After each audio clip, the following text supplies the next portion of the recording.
Hello नमस्कार साथियों, farmers club के यूट्यूब चैनल पर आप सभी का हार्दिक स्वागत है। वेलकम। मैं नवल चौधरी। आज अपन फर्स्ट ईयर फर्स्ट सेमेस्टर के एक्सटेंशन एजुकेशन उसकी बात करने वाले हैं। ठीक है, तो दोस्तों आज अपन जो टॉपिक पढ़ रहे हैं इंपॉर्टेंट, उसका नाम है लर्निंग, सीखना। तो कहते हैं ज़िंदगी में हमेशा सीखते रहना चाहिए, क्योंकि ज़िंदगी कभी सिखाना बंद नहीं करती है। तो आज अपन देखेंगे लर्निंग की क्या डेफिनेशन है, कहाँ कहाँ अपन लर्निंग करते हैं, कैसे कैसे क्या किताबी ज्ञान ही सब कुछ होता है या अनुभव के आधार पर भी अपन सीखते हैं, क्या इसके प्रिंसिपल हैं। और कुल मिला के 1 से 2 क्वेश्चन, एक तो छोटे क्वेश्चन में और एक बड़ा क्वेश्चन आपके लर्निंग का जरूर आ जाता है, और स्पेशली आपके प्रिंसिपल का क्वेश्चन होता है, प्रिंसिपल ऑफ लर्निंग। ठीक है दोस्तों, तो आप सभी हमारे साथ बने रहो और अपने दोस्तों को भी ये वीडियो जरूर शेयर करना। तो बात करें अपन इसमें सीखना, तो एक तो दोस्तों होती है क्या बात इसमें, अनुभव के आधार पर। किसके आधार पर? अनुभव के आधार पर सीखना। ठीक है, एक तो इसमें अनुभव के आधार पर सीखना, और क्या इसमें जो अपन विद्यालय, क्या दोस्तों, जो अपने विद्यालय, जो अपने कॉलेज, वहां भी अपन क्या इसमें सीखते रहते हैं। विद्यालय में, कॉलेज में, वहां भी अपन सीखते रहते हैं, और साथ में जिंदगी में जैसे जैसे अनुभव बढ़ता है वैसे वैसे भी अपन सीखते रहते हैं। तो बात करें इसकी परिभाषा की, किसकी बात करें दोस्तों, इसके परिभाषा की, तो अपने पास में क्या परिभाषा होगी इसकी, व्यक्ति अपने जीवन में, व्यक्ति अपने जीवन से, जब से उसका जीवन स्टार्ट होता है, जब से क्या स्टार्ट होता है उसका जीवन, उसके प्रारंभ से, कब से दोस्तों, उसके प्रारंभ से हमेशा क्या करता है, सीखता रहता है। और क्या इस पे जब उसकी क्या होती है, मृत्यु होती है, क्या होती है उसकी मृत्यु, तब तक वो क्या करता है, सीखता रहता है। क्या करता है दोस्तों, सीखता रहता है। तो एक तो सीधी बात हो गई है कि व्यक्ति जब से जन्म लिया और जब से उसकी मृत्यु तब तक वो सीखेगा, और एक तो बात होगी ये जैसे जैसे जिंदगी में बढ़ेगा आगे सीखता ही वो रहेगा। ये बात भी इसमें आपके सत्य है, बिल्कुल कहीं कोई दिक्कत नहीं है। बात करें उसके बारे में, तो उसके बारे में क्या होगा इसमें, पुनर्अनुभव। क्या इसमें पुनर्अनुभव, कौन सा अनुभव, पुनर्अनुभव।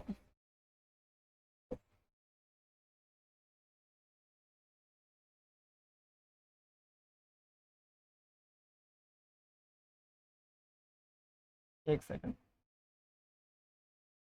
ठीक है, पुनर्अनुभव,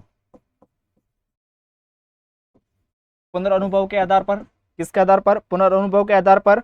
और क्या इसमें पशु भी, कौन दोस्तों, पशु भी, पशु भी बात करें तो भी वो अपने क्या जन्म से लेके मृत्यु तक, कहाँ तक इसमें, मृत्यु तक वो हमेशा सीखता रहता है अपनी लाइफ में।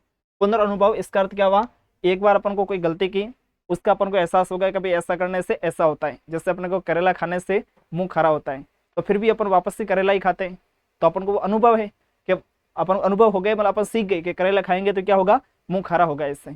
ठीक है, करेला थोड़ा खाने में कैसा होता है, तो मीठा नहीं होता है, तो ये अपना क्या होगा, अनुभव। वापस खा रहे हैं तो अपन को पहले से पता है, तो ये क्या होगा इसमें, पुनर्अनुभव। जैसे मनुष्य सीखता है वैसे वैसे इसमें ह्यूमन बीइंग भी समय के साथ सीखता रहता है। तो ये तो होगी अपनी इसकी बात। ठीक, उसके बाद में बात करें इसमें प्रिंसिपल ऑफ लर्निंग, किसकी बात करें दोस्तों, प्रिंसिपल ऑफ लर्निंग की।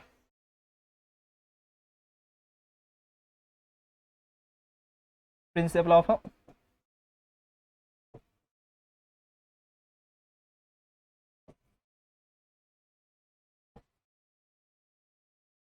Principle of learning. ठीक है, कौन कौन से इसके प्रिंसिपल हैं,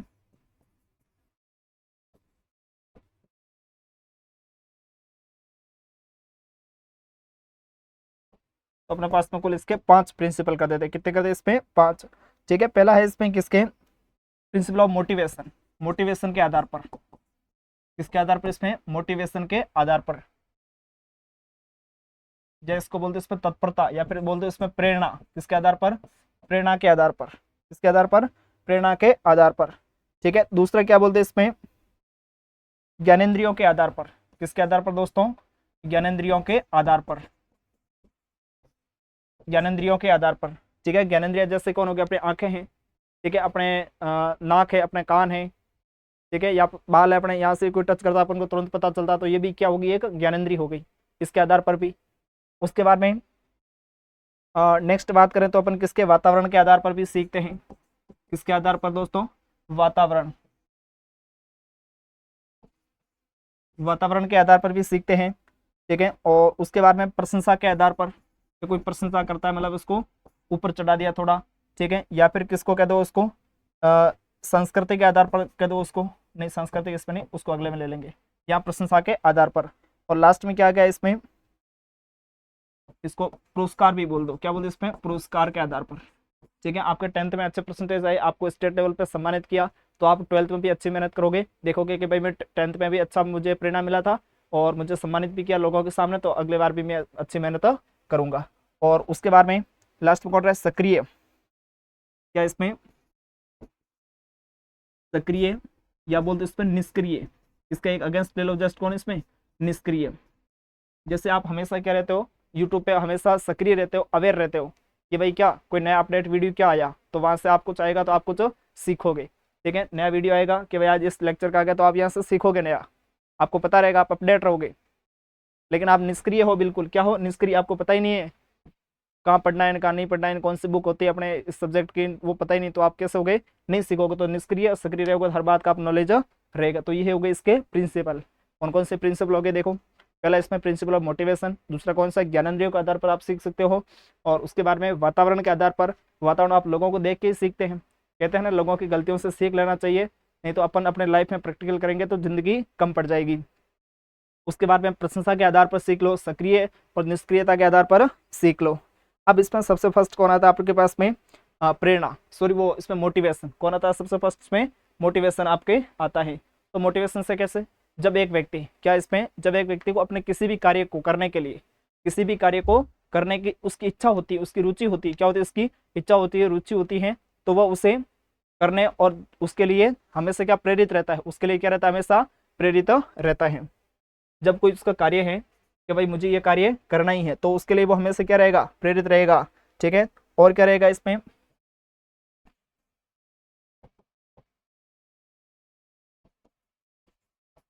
प्रेरित रहेगा किसी अपने किसी कार्य के लिए।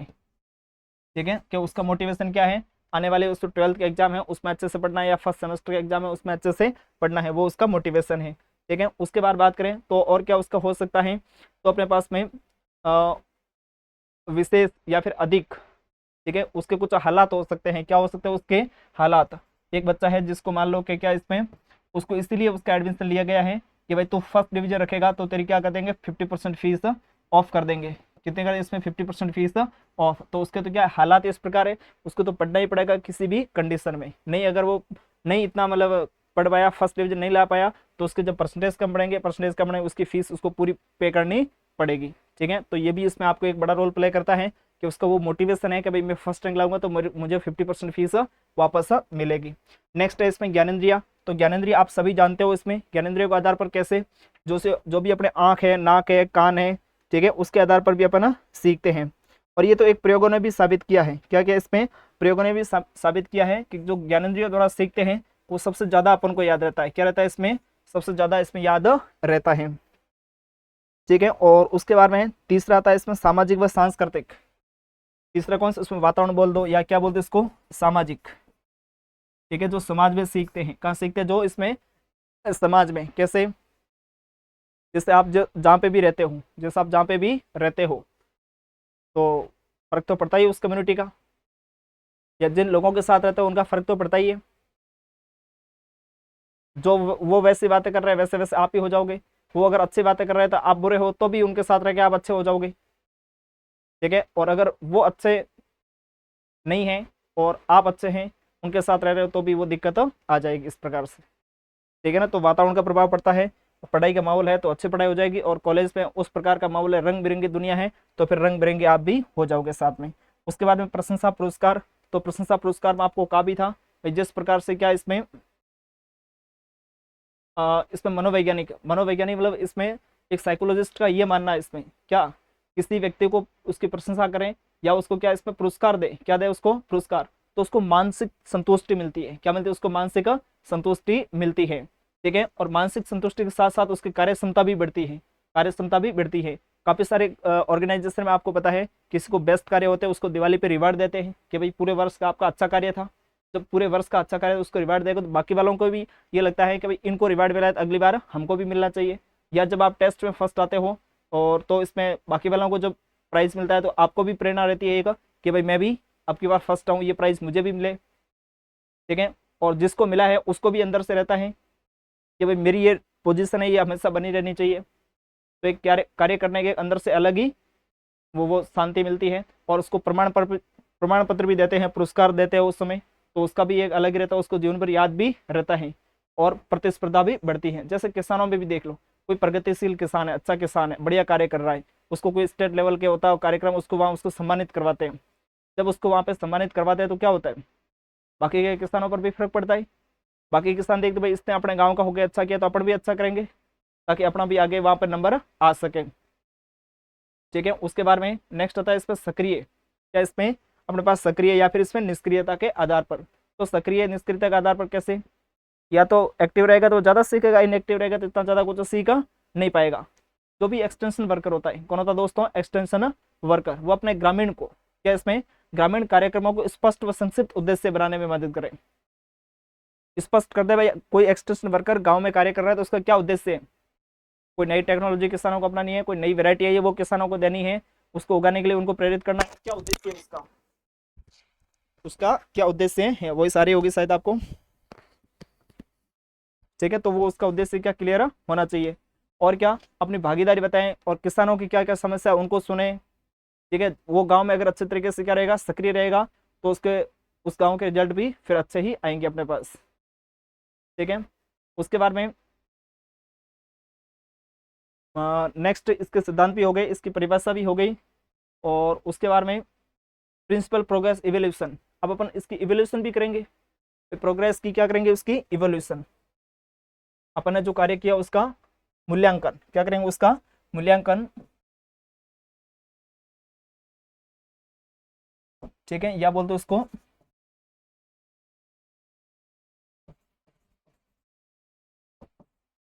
इवेल्यूशन, क्या बोलते उसको, मूल्यांकन या इवेल्यूशन। अपन ने किसी गांव में कोई प्रसार कार्यकर्ता या एक्सटेंशन वर्कर ने काम किया है, तो उसका क्या क्या रहेगा वो, तो उसका क्या हो सकता है, यदि उन्हें अपनी सीख की प्राप्ति का थोड़ा सा भी उन्होंने अपनाया है, जो उससे सीख के आए हैं, उसको थोड़ी सी बात को अपनाई है और घर पे अपने आके लागू की है, तो उसको हो सकता है उनकी उपज में ज़्यादा प्रॉफिट मिले, और हो सकता है उसकी गुणवत्ता में, फसल की गुणवत्ता में प्रॉफिट मिले। जैसे सरसों में ऑयल कंटेंट ज़्यादा है तो उनकी प्राइस भी मार्केट में काफ़ी जगह ऑयल कंटेंट के आधार पर ही प्राइस डिसाइड होती है, तो उनको प्राइस भी ज़्यादा मिलेगी।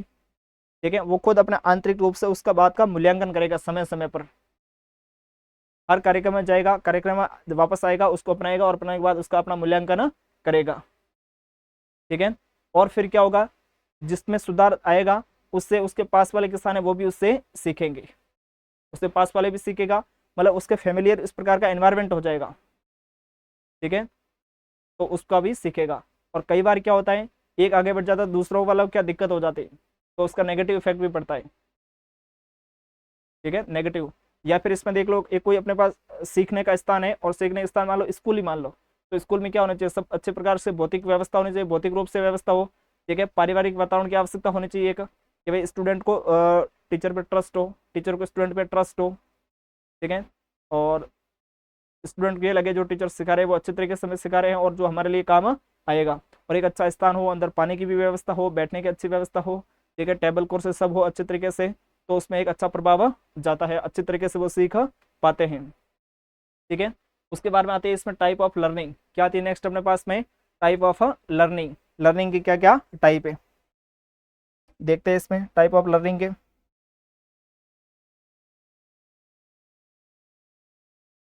पहला है इसमें अपने पास क्या, प्रयास, एफर्ट्स।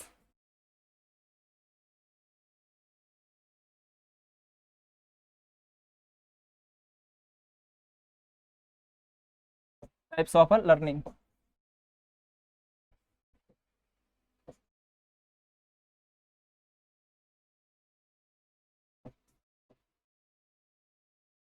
ठीक है, पहला क्या है इसमें, प्रयास, या फिर क्या इसमें त्रुटि से सीखना। प्रयास या त्रुटि से सीखना, त्रुटि से सीखना। और नंबर 2 पे क्या है इसमें,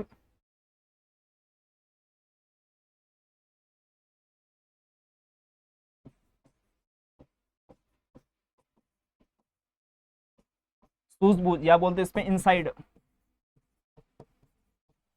इनसाइड लर्निंग। ठीक है, अपने आंतरिक मन से, किसके आंतरिक मन से सीखना। ठीक है, उसके बाद में नंबर 2 कौन सा है इसमें, 3 नंबर पे, ठीक है, तो क्या इसमें निरीक्षण से सीखना, निरीक्षण से सीखना। अपने कहा मूल्यांकन, भाई इस बार मूल्यांकन किया कि अपने पास 8 नंबर आ रहे 10 में से, तो कहाँ कमी रहेगी उससे देखो और आगे की ओर बढ़ो। और उसके बाद में आता है इसमें पहला, अब पहले की बात करें, प्रयास या त्रुटि से सीखना। पहले क्या है इसमें, प्रयास या त्रुटि से सीखना। ठीक है, इस नियम की मुख्य विशेषता क्या है कि इसमें साधन और बिल्कुल स्पष्ट न होकर, ठीक है, ये अधिकतर काफियों में पाई जाती है। क्या इसमें प्रयास और त्रुटि, कोई किसी वैकेंसी के लिए प्रयास करता है या फिर किसी सेमेस्टर में रहता है कि भाई मुझे इतने लाने हैं, लेकिन इसमें कमी कहाँ रहे, उसमें उतने नहीं आ पाते, तो वो उसमें जहाँ कमी रहेगी उसको पहचानेगा और उस पर क्या करेगा, सुधार करेगा। और उसमें सुधार करने के बाद में क्या, वापस से जब वो स्थिति आएगी तो उसमें वो सफल होगा, सीखेगा उससे। पहले वाले जो गई है, एग्जाम गए हैं पहले वाले फर्स्ट सेमेस्टर, जो कमी रहेगी उसको सेकंड में नहीं रहने देगा। या किसी की आदत होती है भाई धीरे लिखने की, तो वो पूरा पेपर नहीं कर पाते, तो आगे से पहले से वो अवेयर रहेगा कि पहले मेरी यहाँ गलती हुई है, अब आगे से यहाँ गलती नहीं होने देनी है। तो ये तो हो गया प्रयास या त्रुटि से सीखना। सूझबूझ, इनसाइड, क्या इसमें इनसाइड, इनसाइड सूझबूझ कैसे रखनी है उसको, तो ये सिद्धांत के अनुसार क्या है, इसमें विचार किया जाता है कि लगभग सभी सीखने की प्रतिक्रियाओं में से सूझबूझ की आवश्यकता होती है। क्या सही है क्या गलत है वो अपन को पता होना चाहिए, आंतरिक रूप से, आंतरिक रूप से पता होना चाहिए क्या गलत है और क्या सही है। जब भी कोई समस्या आती है तो पूर्ण रूप से आप उसको समझो, पूर्ण रूप से इसको समझो, तो उसका समाधान साथ ही होता है। लगभग समाधान क्या होता है इसमें, साथ ही होता है। ठीक है, जो त्रुटि है और जो इस पर प्रयास थे, उस स्टेप से आगे गुजरते हुए आप इसको भी सॉल्व कर सकते हो। ठीक है, तो इस पर कोई ज़्यादा लिखवाने की आवश्यकता नहीं है, आप खुद ही इस पॉइंट के हेडिंग लगा देना और इस पॉइंट के बारे में जो जो बातें बोली वो लिख दोगे, तो इसमें आप काम हो जाएगा। निरीक्षण, निरीक्षण से क्या तात्पर्य है इसमें, केंद्रित करना उस स्थान पे जो आप कार्य कर रहे हो, उस पर कितना क्या क्या उस वहां पर आपका ध्यान केंद्रित करना। ध्यान केंद्रित करोगे तो आपके सामने अपने आप निरीक्षण हो जाएगा, निरीक्षण आ जाएगा कि भाई ये इतना कार्य करना था, आज दिन में मैंने इतनी पढ़ाई की। निरीक्षण करना, या फिर शाम को जब बैठते हो तब एक डायरी में लिखो भाई पूरे दिन का मैंने आज कितना वर्क करना था, क्या क्या किया मैंने, इस टाइम से इस के बीच में क्या किया, इस टाइम से इसके बीच में क्या किया, तो भी निरीक्षण आपके सामने आ जाएगा। ठीक है, उसके बाद में नेक्स्ट आता है इसमें क्या, हाँ ठीक है, 3 नियम हो गए इसके। पहला प्रयास से, दूसरा सूझबूझ और तीसरा इसमें निरीक्षण से सीखना। तो ये अपने पास क्या होगी, लर्निंग की पहले इस पर डेफिनेशन देखी और उसके बाद में उसकी प्रिंसिपल और उसके बाद उसके टाइप्स ऑफ लर्निंग के उसके प्रकार देखे। ठीक है ना, और इसके जो नोट्स हैं वो आपको इस लिंक, वीडियो के लिंक के नीचे इसमें डिस्क्रिप्शन बॉक्स में लिंक मिल जाएगी, वहाँ से आप डाउनलोड कर लेना। ठीक है दोस्तों, तो आप फार्मर्स लॉ पर इसी प्रकार प्यार बनाए रखें अपना, और मिलते हैं अपन नेक्स्ट क्लास में। Thank you.